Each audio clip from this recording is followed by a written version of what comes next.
Sama sekali lagi masuk dalam doa.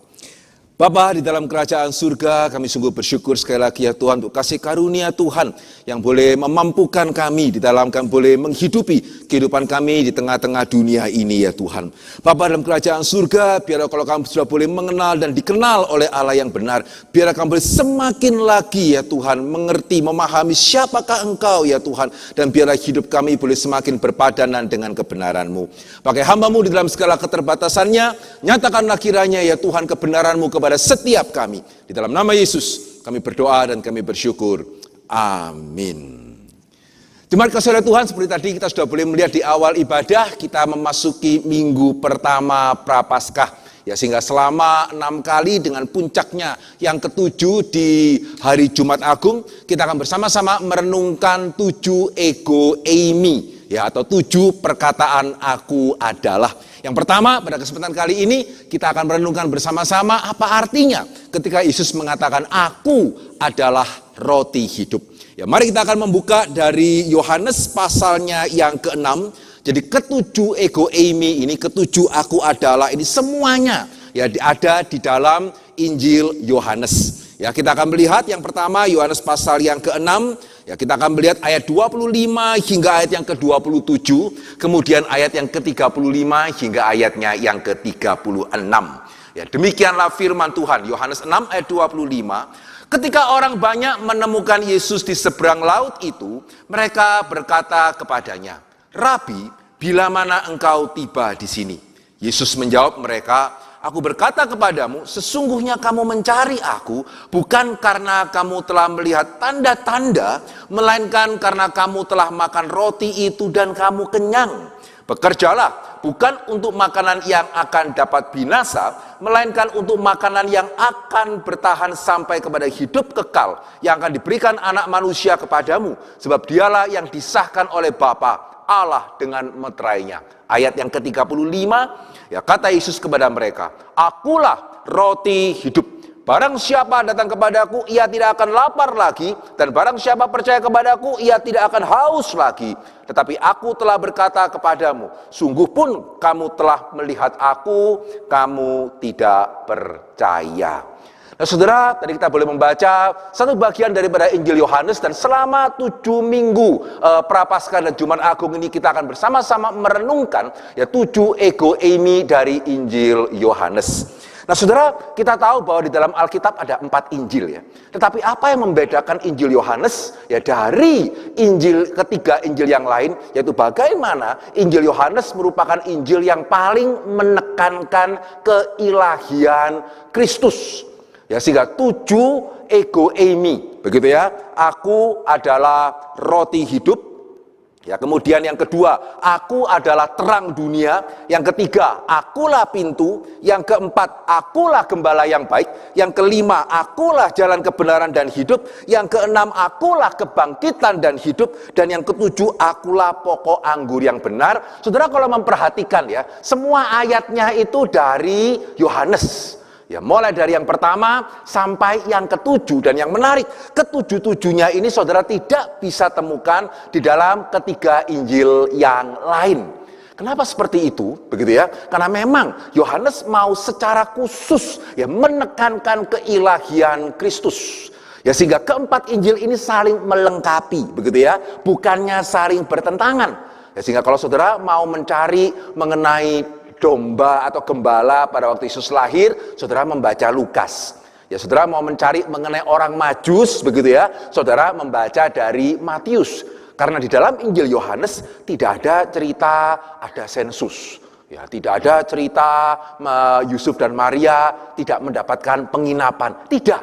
Injil Yohanes mulai pertama itu sudah menekankan pada mulanya adalah firman. Firman itu bersama-sama dengan Allah. Firman itu adalah Allah.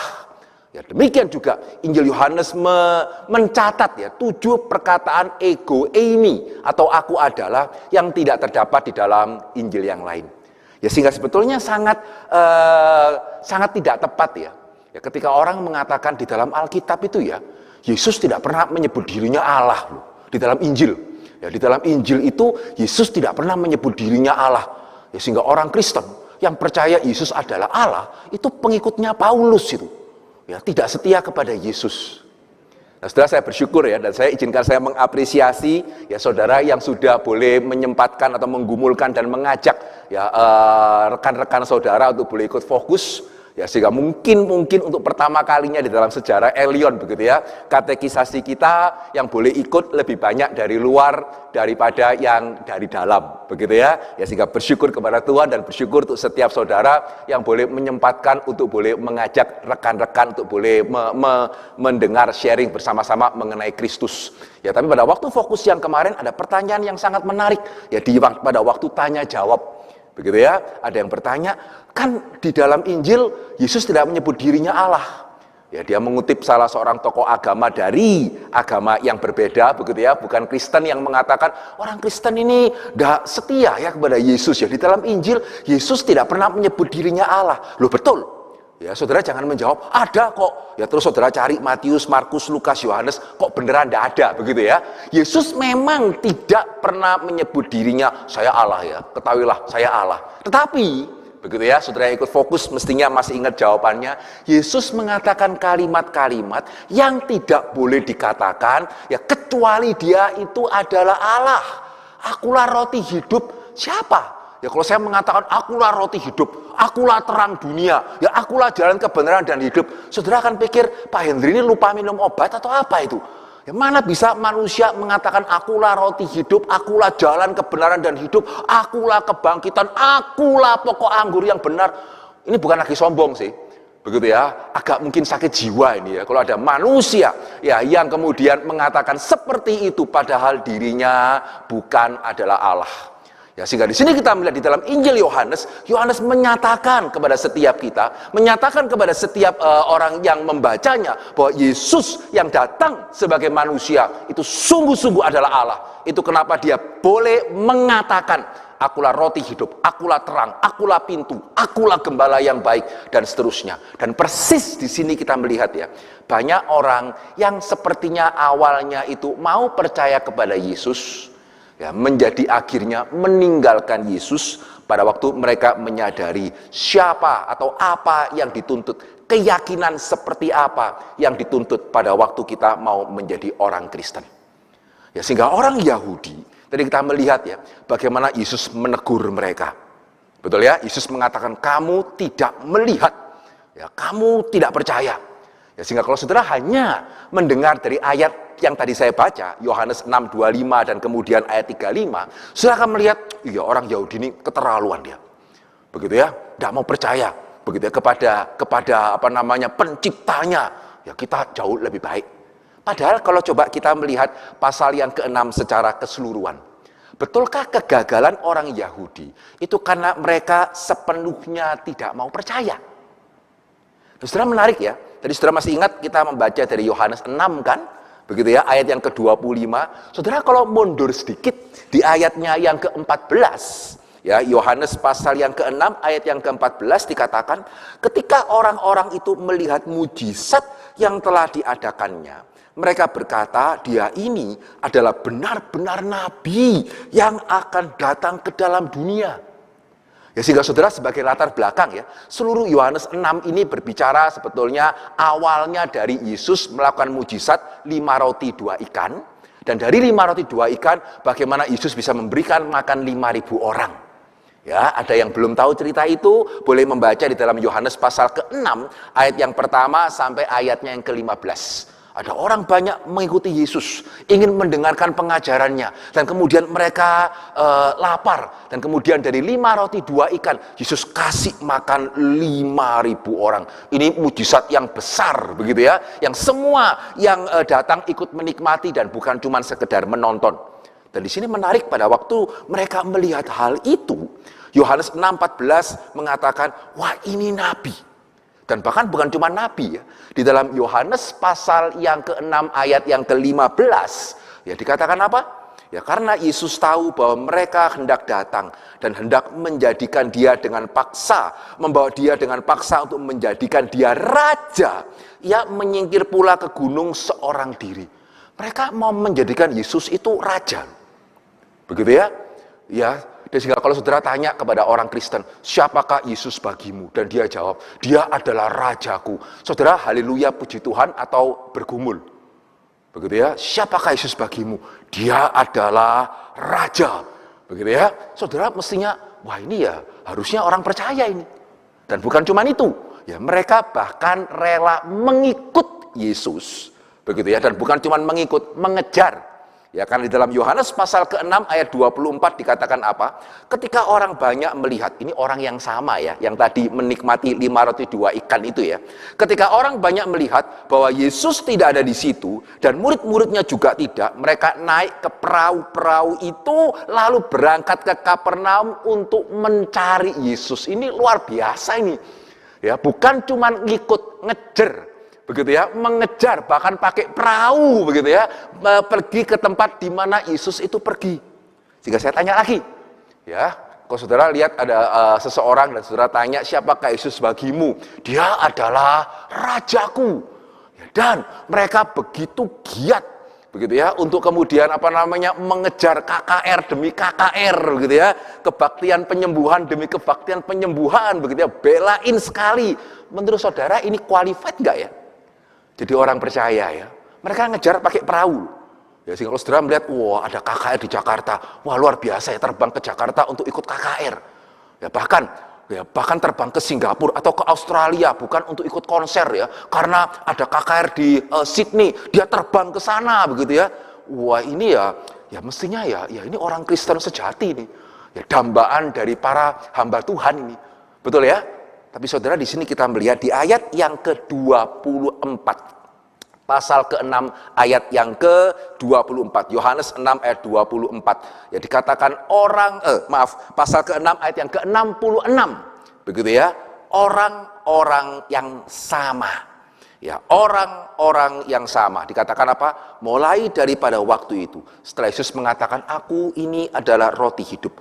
Mulai dari waktu itu banyak murid-muridnya mengundurkan diri dan tidak lagi mengikut mereka. Luar biasa ya. Ya, orang yang mengatakan dia nabi. Sehingga kita mesti mendengarkan perkataannya. Bukan cuma nabi, mereka raja. Dia raja. Dan bukan cuma ngomong tok gitu ya. Mereka naik perahu untuk bagaimana mau menjadikan Yesus sebagai raja. Saudara, orang yang sama loh ini. Yang bahkan dikatakan sudah menjadi murid. Betul ya? Sudah menjadi murid, dikatakan apa? Mulai dari waktu itu banyak murid-muridnya mengundurkan diri dan tidak lagi mengikut dia. Ya, sehingga di sini kita melihat pada waktu Injil Yohanes mengatakan, Anak Allah itu turun ke dalam dunia. Ya, yang diciptakan oleh Dia sendiri. Tetapi dunia tidak menerimanya. Saudara jangan berpikir, wah saya pasti aman. Ya karena saya termasuk yang menerima, begitu ya. Saya juga sudah ke gereja. Ya bahkan sekarang COVID pun di rumah saya ikut ibadah online, begitu ya. Saudara, kalau mau dikatakan ini komitmennya kelihatannya lebih besar dari sebagian besar kita ya. Ya, tapi kenapa kemudian mereka meninggalkan Yesus? Ya, ini orang-orang juga termasuk yang Yohanes katakan mereka tidak menerima loh. Padahal awalnya sepertinya menerima. Salahnya di mana? Ya, masalahnya di mana? Yang kita harus menguji diri untuk melihat kita sama atau beda. Dua hal. Ya, dua hal yang membuat kenapa orang-orang yang sepertinya harusnya qualified, ya memenuhi syarat untuk disebut sebagai orang percaya, akhirnya betul-betul meninggalkan Yesus dan tidak lagi mengikut Dia. Yang pertama, ya di sini kita harus hati-hati begitu ya. Karena banyak orang Kristen, banyak orang jangan-jangan yang juga ke gereja sebetulnya ya hanya mau Yesus memuaskan keinginan duniawinya saja. Ya, sehingga yang menjadi masalah yang pertama dari orang-orang Yahudi ini, begitu ya, mereka melihat Yesus, ya 5 roti 2 ikan, kasih makan 5.000 orang. Wah, punya presiden seperti ini ya. COVID mau berapa lama siapa takut? Lockdown ya lockdown saja, begitu ya. Setiap hari dapat makan kok, udah kerja begitu ya. Ya boleh juga, siapa takut mau di lockdown. Kalau lockdown kemudian mesti cari makan sendiri, wah ini banyak orang mungkin bergumul ya. Tapi kalau lockdown semua dipenuhi, berapa lama pun siapa takut? 5 roti 2 ikan kasih makan 5.000 kok. Ya, sehingga saudara, orang-orang ini kemudian begitu takjub kepada Tuhan Yesus. Ya, begitu mengejar dia. Masalahnya adalah mereka mengejar roti. Mereka bukan mengejar Yesus. Sehingga Yesus mengatakan apa tadi? Di ayat yang ke-25, aku berkata kepadamu, sesungguhnya kamu mencari aku bukan karena kamu melihat tanda. Bukan, ya, melainkan karena kamu telah makan roti itu dan kenyang. Enak ya punya Tuhan yang seperti ini. Apakah Yesus bersuka cita? Enggak loh. Yesus mengatakan apa? Bekerjalah bukan untuk makanan yang akan dapat binasa, ya, melainkan untuk makanan yang bertahan sampai kepada hidup yang kekal yang akan diberikan Anak Manusia kepadamu. Ya, sehingga di sini kita melihat satu kebenaran yang kita harus sadari bersama-sama, ya. Ikut Tuhan saja tidak cukup. Ikut Tuhan untuk apa? Itu penting sekali. Ya, dari ayat ini kita jelas melihat Tuhan tidak berkenan, ya, kepada orang yang mengikut Dia hanya karena dia pemuas kebutuhan. Bukan berarti dia tidak bisa. Begitu ya? Jelas dia bisa. 5 roti 2 ikan kasih makan 5.000 orang. Jelas dia bisa menyembuhkan siapa yang dia mau sembuhkan. Tetapi ketika orang menyebut dirinya Kristen dan menjadi pengikut Yesus hanya, ya, karena dia mau kebutuhan duniawinya dipuaskan. Izinkan saya mengatakan bahwa menurut Alkitab, bukan menurut saya, menurut Alkitab, Yesus tidak berkenan. Yesus maunya kita mengikut Dia karena Dia adalah Tuhan, karena Dia itu adalah Anak Allah. Nah, saudara, di sini gereja harus berhati-hati, ya. Ya, Pak Yakub Tri pernah sharing kan, ada satu gereja yang besar. Ya, terus dia nanya, kok bisa besar gini gerejanya, Pak? Begitu ya, gembalanya dengan jujur apa adanya mengatakan, gampang. Jemaatmu mau apa, kasih apa. Itu gereja Tuhan. Dan kalau saya mempertanyakan itu gereja Tuhan, saudara menganggap saya menghakimi, atau saudara melihat firman Tuhan yang adalah hakimnya? Yang mana? Ya, saya pernah sekali PI seseorang, ya. Wah, akhirnya setelah sekian kali ketemuan, ya, saya tantang dia, maukah menerima Tuhan Yesus? Mau. Wah, saudara yang pernah PI, ya, kemudian pada waktu saudara nantang, dengar orang mengatakan mau, seneng begitu ya. Amin. Yang tidak amin berarti belum pernah PI. Gitu ya. Saudara pernah PI orang, terus saudara nantang dia, terus dia mengatakan, saya bersedia. Aduh, haleluya gitu ya. Rasanya sekian lama waktu yang dipakai perjalanan pulang pergi macet-macet itu langsung terbayarkan ketika satu orang itu mengatakan iya. Saya tanya, betulkah iya? Ya, mau dibaptis? Mau percaya Yesus? Mau. Tapi saya tahu, ya, dia juga masih menyembah nenek moyangnya. Begitu ya, sehingga saya kemudian mengatakan, nah saya mau tanya dulu ya, saudara kalau saudara jadi saya, ya, kira-kira kalau sudah dengar orang mau begini, ya, masih ditanya lebih lanjut nggak? Kamu mau berhenti menyembah nenek moyang nggak? Atau Pak, kan tidak apa-apa ya, cara dunia syarat dan ketentuan berlakunya itu nanti, begitu ya, karena sekarang ada kan, ya, diskon 50%, ya, pembelian minimum 100.000, ya, diskon maksimum 10.000, gimana caranya ya, begitu ya, 50%, tapi pembelian minimum 100.000, diskon maksimum 10.000, itu namanya 10%. Tapi tidak apa-apa, Pak, banyak yang kena kok. Amin. Saudara enggak, semoga bukan saudara, begitu ya. Ya, memang faktanya banyak yang kena ya.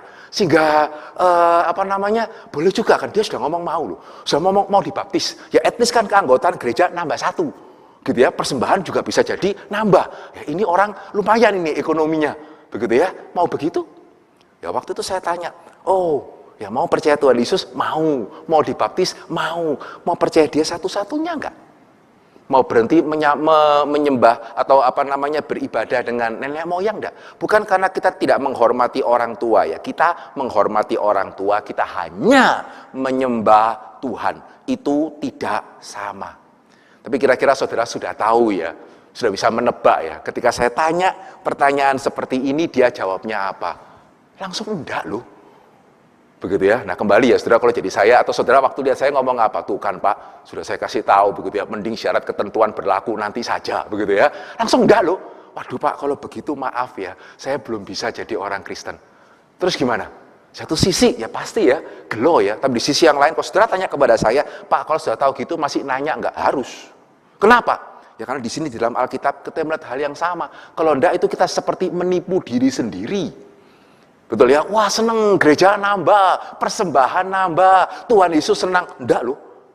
Di sini kita melihat ketika orang-orang itu datang kepada Tuhan Yesus, begitu ya. Tidak kita melihat Yesus menyambut, wah puji Tuhan ini jemaatku yang setia, begitu ya. Aku nyebrang danau loh, diikuti. Yesus mengatakan, kamu lihat apa? Ya, kamu kedatang kepada aku itu lihat apa? Kamu lihat roti, kamu bukan lihat aku. Ya, sehingga izinkan saya mengatakan, saya khawatir ya, banyak orang Kristen yang mengaku Yesus sebagai Tuhan, tapi pada waktu diminta, betulkah engkau mau komitmen sepenuhnya kepada Tuhan, begitu ya, tidak lagi bergantung kepada yang lain, begitu ya, tidak lagi bergantung kepada apapun yang lain, berserah kepada Tuhan, seringkali keberatan kok. Betulkah engkau mau menuhankan Yesus tidak lagi kepada hari baik lah, atau lokasi yang baik lah, atau apapun, seringkali kita tidak siap kok. Dan seringkali di sini kita melihat, kita persis bersikap kayak orang Yahudi. Wah, itu permintaan yang terlalu banyak. Begitu ya. Sehingga orang Yahudi siap mengikuti Yesus. Tapi pada waktu mereka mendengar Yesus mengatakan, akulah roti yang hidup, siapa kamu? Saudara sama. Ya, banyak orang Kristen mau mengikuti Yesus, tapi ketika kamu mesti juga tidak boleh percaya yang ini. Waduh, siapa Tuhan Yesus? Ya, kalau ternyata dia terbukti tidak berhasil, bagaimana? Saya sudah meninggalkan keyakinan yang lain. Kalau dia gagal, bagaimana? Sepertinya Yesus meminta terlalu banyak. Ya, kalau cuma untuk ke gereja, ya bolehlah, begitu ya. Bahkan kasih persembahan, ya bolehlah. Pelayanan ya bolehlah. Tapi kalau sampai dia meminta seperti itu, waduh, kita seperti orang Yahudi ya. Kamu itu siapa? Ya, kamu itu siapa? Kok merasa berhak untuk meminta dari saya yang seperti itu?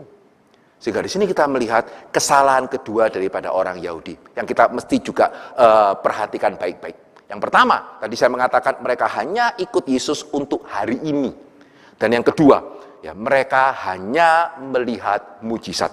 Mereka tidak melihat tanda. Ya, mereka melihat mujizat, 5 roti 2 ikan, kasih makan 5.000. Puji Tuhan, siapa tahu, siapa takut lockdown, begitu ya. Tapi mereka tidak melihat Yesusnya. Mereka tidak tanya ya, siapa orang ini ya? Kok bisa ya? 5 roti, 2 ikan, kasih makan 5.000 orang. Ini belum pernah terjadi.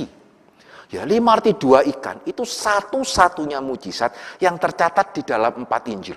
Karena ini mujizat yang unik. Ya, semua mujizat yang lain itu yang menikmati 1-2 orang, yang lain nonton. Betul ya? Orang buta sembuh, yang menikmati siapa? Orang buta. Kemudian yang lain apa? Takjub. Kenapa takjub? Lihat.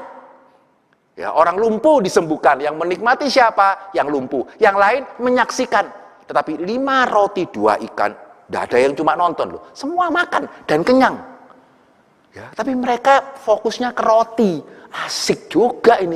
Kalau secara teratur, mereka sama sekali tidak nanya siapa orang ini ya. Tidak pernah ada loh. Begitu ya, perjanjian lama, bahkan juga bahkan setelah sampai hari ini juga belum pernah terjadi lagi kan. Ya, siapa orang ini ya yang bisa dari 5 roti 2 ikan kasih makan 5.000. Mereka tidak nanya karena mereka hanya melihat mujizat. Mereka tidak melihat tanda. Masih ingat tahun lalu ya, pada waktu sama ya, Prapaskah saya berkhotbah mengenai tanda dan mujizat. Masih ingat? Pak, saya hanya manusia biasa, setahun itu lama, begitu ya. Apa bedanya tanda dengan mujizat? Ya, tanda tidak menunjuk kepada dirinya sendiri, atau mujizat, kenapa Alkitab mengatakan mujizat sebagai tanda? Bukan mempertentangkan ya. Mujizat itu sungguh-sungguh Yesus melakukan. Tapi Alkitab mau kita melihat mujizat sebagai tanda. Karena tanda itu menunjukkan, saudara jangan berfokus ke tandanya. Saudara mesti berfokus kepada apa yang ditandakan. Ya, lihat lampu merah, kuning, hijau. Jangan fokus bagus ya merah. Habis merah bisa hijau loh. Ya saudara dibeli dari belakang. Betul ya, nangkep ya. Saudara pada waktu lihat tanda, saudara fokus ini merah, ya berhenti. Ya, ini hijau, siap-siap jalan. Bukan fokus kepada tandanya itu sendiri. Ya, contoh yang sering kali saya berikan ya, saudara pergi ke satu daerah pegunungan, lihat rambu lalu lintas yang seperti ini, tahu? Begitu ya, yang berkelok. Begitu ya, saudara tidak boleh berfokus kepada tandanya. Bagus ya, warnanya kok bagus begitu ya. Ya saudara masuk itu sungguhan itu namanya ke dalam jurang. Itu tanda. Sehingga pada waktu saudara melihat tanda, saudara mesti melihat jalan, bukan melihat tandanya. Begitu ya, lampu merah, kuning, hijau, saudara lihat ini sudah waktunya jalan atau berhenti jalan. Saudara melihat tanda berkelok, ini berarti mesti hati-hati karena jalan di depan itu tidak rata dan berbahaya. Itu namanya tanda. Ya, sehingga pada waktu orang Yahudi melihat Yesus melakukan mujizat, mereka tidak melihat Yesusnya. Mestinya seperti tadi. Gitu ya, siapa ini Yesus? Ya, siapa Yesus? Ya, sehingga dia bisa melakukan hal itu. Sebaliknya, mereka berfokus kepada mujizat itu sendiri. Sehingga Yesus mengatakan apa ya? Kata Yesus kepada mereka, "Akulah roti hidup. Barang siapa datang kepadaku, ia tidak akan lapar lagi. Barang siapa percaya kepadaku, ia tidak akan haus lagi. Tetapi aku berkata kepadamu, sesungguhnya engkau, meskipun engkau telah melihat, engkau tidak percaya." Ya, karena kamu lihatnya rotinya. Ya, dia tidak melihat Yesusnya. Ya, sehingga pada waktu Yesus memberikan mujizat 5 roti dan 2 ikan, bukan berarti dia adalah penyedia roti. Ya, tetapi ketika dia memberikan 5 roti 2 ikan, itu menandakan dia itu adalah roti hidup. Itu kenapa dia bisa dari 5 roti 2 ikan kasih makan 5.000 orang. Ini tandanya Yesus ini bukan cuma sekedar sembarangan. Sehingga pada waktu dia mengatakan roti hidup, mestinya mereka bisa mengamini hal itu. Sama ya. Ya, kita termasuk yang mana? Ya, apakah ketika kita melihat mujizat di dalam Injil kita berfokus kepada mujizatnya? Ya, di dalam Injil Yohanes ada 7 mujizat. Ya, tadi 7 ego eimi, juga ada 7 mujizat air menjadi anggur. Ya, kemudian Yesus menyembuhkan seorang anak dari jarak jauh. Ya, kemudian Yesus menyembuhkan seseorang yang lumpuh yang 38 tahun di kolam Bethesda. Kemudian 5 roti 2 ikan, Yesus berjalan di atas air. Kemudian Yesus menyembuhkan seorang buta yang dari lahir. Dan terakhir Yesus membangkitkan Lazarus.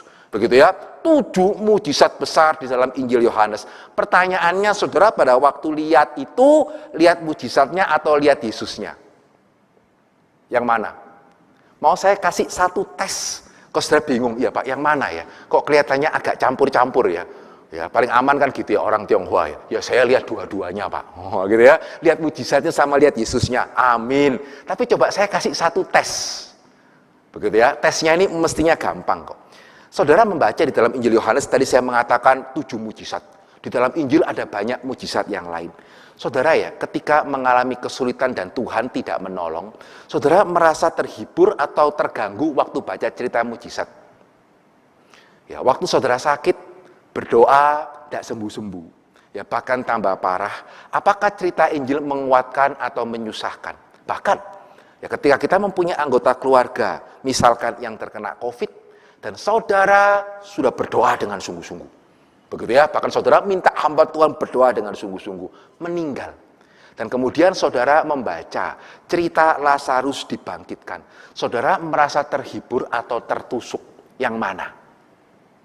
Ini mestinya bisa menunjukkan kepada kita, selama ini saudara membaca cerita mujizat, fokus ke rotinya atau fokus ke Yesusnya. Karena kalau kita fokus ke mujizatnya, ya saudara akan merasa Tuhan menganaktirikan saya ya. Ya, kenapa Maria dan Marta minta engkau menyembuhkan Lazarus, membangkitkan Lazarus, engkau membangkitkan dia. Sehingga sampai hari ini bahkan ada orang Kristen yang minta, Tuhan bangkitkanlah. Begitu ya, keluargaku yang sudah meninggal bangkitkanlah. Begitu ya, ada hamba Tuhan besar yang meninggal, jemaatnya berdoa bangkitkanlah. Begitu ya, ya tidak bangkit. Ya, sehingga ketika itu terjadi, begitu ya, apakah kita kemudian semakin dikuatkan ketika membaca Injil, atau kita merasa Tuhan kok berbeda, Tuhan kok tidak sama? Yang mana saudara? Ya, pada waktu kita di dalam pergumulan yang berat, dan ketika kita membaca Injil, dan Injil membuat kita merasa Tuhan sudah berubah, Tuhan tidak lagi sama, Tuhan tidak seberkuasa, atau Tuhan tidak mengasihi saya seperti Maria dan Marta. Izinkan saya mengatakan, kita bukannya boleh menyalahkan Tuhan, kita mestinya koreksi. Jangan-jangan kita fokus ke mujizatnya, bukan fokus ke Yesusnya. Karena pada waktu kita fokus ke Yesusnya, dan kita mengamini, dia adalah roti hidup. Ya, kenapa dia adalah roti hidup? Karena dia memang bisa melakukan mujizat.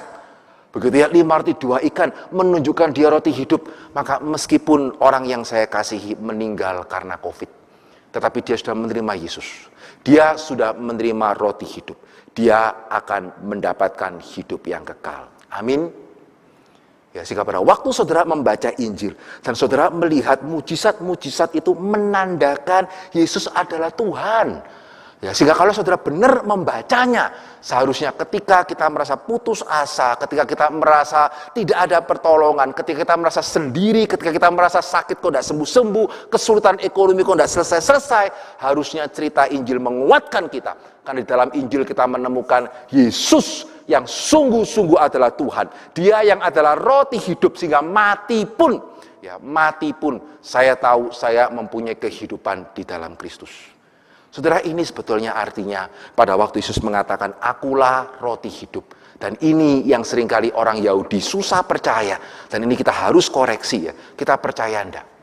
Ya, orang Kristen yang terlalu takut mati, izinkan saya mengatakan apa adanya ya. Kalau saudara orang Kristen dan saudara terlalu takut mati, saudara betulkah percaya Yesus roti hidup? Coba renungkan baik-baik.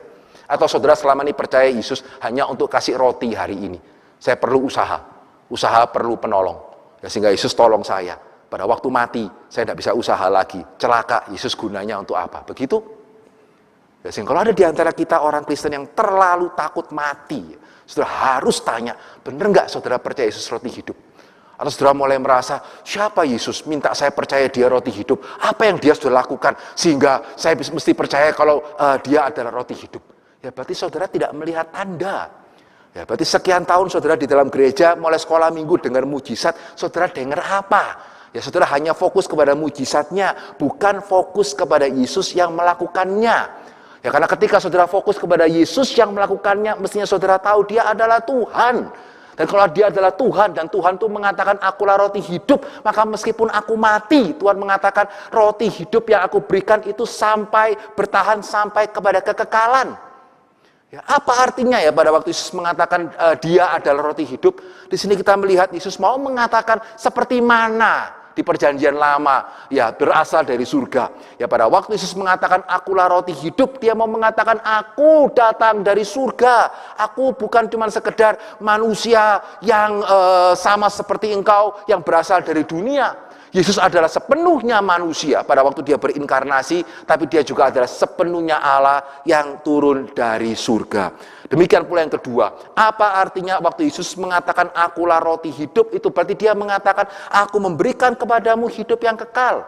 Beda dengan mana? Nenek moyangmu makan mana? Ya, makan roti dari surga di perjanjian lama dan mereka mati. Tapi barang siapa percaya kepadaku, ya tubuhku ini benar-benar makanan, dagingku ini benar-benar makanan, darahku benar-benar adalah minuman. Barang siapa percaya kepadaku, dia mendapatkan hidup dan dia mendapatkan hidup yang kekal. Itu kenapa dia adalah roti hidup. Dan yang ketiga, ya pada waktu dia di atas kayu salib, ya itulah Yesus menyatakan ya secara penuh bahwa dia sungguh-sungguh adalah roti hidup. Roti hidup itu menunjuk kepada karya Kristus di atas kayu salib, di mana dia mengorbankan tubuhnya, darahnya tertumpah, begitu ya, untuk apa? Memberikan hidup yang kekal bagi setiap orang yang percaya.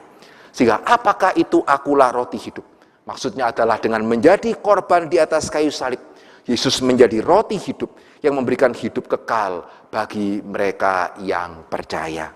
Nah, pertanyaannya saudara, ya, inikah yang saudara percaya selama ini? Ya, inikah alasan saudara menjadi orang Kristen sampai hari ini? Ya, karena saudara percaya, begitu ya, Tuhan bisa menjaga saya dari COVID.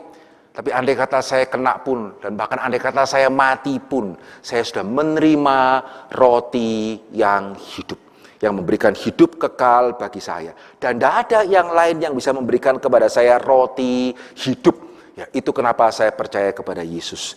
Inikah saudara, karena inikah saudara menjadi orang Kristen sampai hari ini? Betulkah saudara percaya Yesus adalah roti hidup? Ataukah saudara hanya percaya dia sebagai pemberi roti pada hari ini? Ya, bolehkah? Ya, sebelum kita akan bersama-sama menyongsong Jumat Agung dan Paskah, kita baik-baik merenungkan. Ya, karena tidak menjamin ya orang yang sudah ikut Jumat Agung, Paskah sekian banyak kali, ya, tidak menjamin bahwa dia sungguh sudah menerima Yesus sebagai roti hidup. Betapa sayangnya Ya, kalau saudara sudah ikut Jumat Agung, Paskah, Natal puluhan kali, hanya menerima Yesus sebagai penyedia roti hari ini, betapa sayangnya. Sehingga bolehkah ya kita melihat tanda, bukan cuma mujizat, dan kita melihat dari tanda itu, Yesus sungguh-sungguh adalah roti hidup yang memberikan hidup yang kekal bagi setiap orang yang percaya. Maukah saudara menjadi orang yang percaya kepada Yesus sebagai Tuhan? Biarlah jawabnya adalah iya. Mari kita berdoa. Bapa di dalam kerajaan surga, kami sungguh bersyukur dan berterima kasih ya Tuhan, kalau Engkau bukan hanya datang ke dalam dunia untuk melepaskan kami dari kesulitan yang sementara, yang setelah lepas kami harus akan menghadapinya kembali sampai pada akhirnya kami mati. Kami bersyukur ya Tuhan, Engkau boleh menjadi roti hidup yang memberikan kepada kami hidup bahkan setelah kami mati. Tetapi ampunilah kami ya Tuhan, jauhkanlah kami kiranya ya Tuhan dari orang-orang yang hanya mau percaya kepada Engkau hanya untuk hari ini. Ampunilah kami kalau kami orang Kristen, kami terlalu takut mati. Seperti Engkau hanya bisa memberikan roti hari ini dan Engkau bukan roti hidup. Ya Tuhan, biarlah Engkau sendiri yang boleh menanamkan firman-Mu dalam hati kami ya Tuhan. Mengingatkan kami bahwa Engkaulah roti hidup. Dan biarlah kami datang kepada Tuhan, kami menjadi orang percaya, karena kami tahu Engkau bisa memberikan kepada kami bukan cuma hidup yang hari ini, tetapi juga kehidupan yang kekal, yang tidak bisa diberikan oleh siapapun yang lain. Terima kasih Bapa dalam kerajaan surga, suara manusia sudah berlalu, kiranya Roh Kudus Tuhan yang boleh terus menguatkan kami, menguatkan iman kami, mengingatkan kami akan roti yang hidup, sehingga apapun keadaan kami hari ini, kami tahu kepada siapa kami percaya. Di dalam nama Yesus kami berdoa dan kami bersyukur. Amin.